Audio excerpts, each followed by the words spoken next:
Good afternoon, everybody. Today, I'm going to show you how to make a crowd favorite treat. So first off, let's take a quick poll. How many of you guys here like ice cream? All right. That's kind of what I was expecting. So I myself also enjoy ice cream, and so much so that I actually spent almost 4 years working at a Baskin-Robbins ice cream parlor. And while I was there, I learned how to make ice cream treats up to the company's standard. And the crowd favorite, it always stays the same, and that is the milkshake. So milkshakes really only consist of ice cream and milk just blended together, but for some reason people go crazy for them. So without further ado, let's get to making one. So starting off with some of the ingredients that you'll need, it's really quite simple. First off, you'll need some milk, an ice cream flavor of your choice. I'm using peanut butter here, an ice cream scoop or spoon, and then a blender. I also included whipped cream and cherries just as a personal preference. Moving on to getting the ingredients into the blender, I always like to start with my milk first. At Baskin-Robbins, the ratio for milk to ice cream is a 2-to-3 ratio, depending on the size of milkshake that we will be making. For this tutorial, I'm going to be making a medium-sized shake, which requires 8 ounces of milk to 12 ounces of ice cream.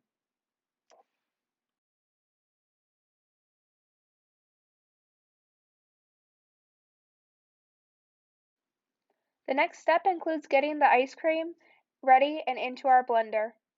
Again, Baskin-Robbins uses a 2-to-3 ratio, so our ice cream scoops are typically 4 ounces of ice cream.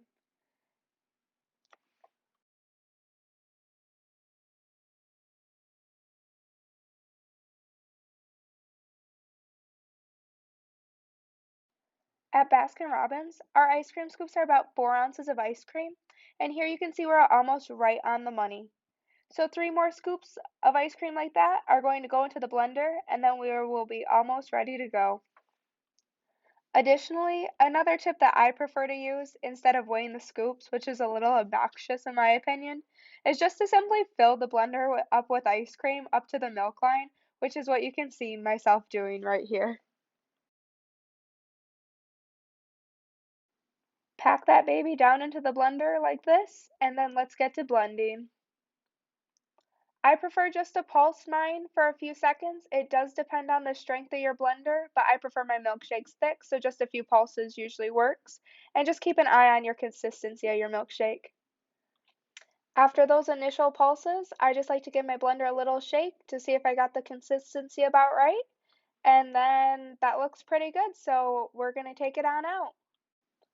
I find that the easiest way to get your milkshake out of the blender is to either shake it out or use a spoon like I'm doing here. It definitely helps contain the mess. Again, just as a personal preference, I'm going to add whipped cream here. And then maybe if you don't want your milkshake to melt as much as mine did, you'll have your cherries pre-opened. But a cherry always tops it off and just adds to the presentation.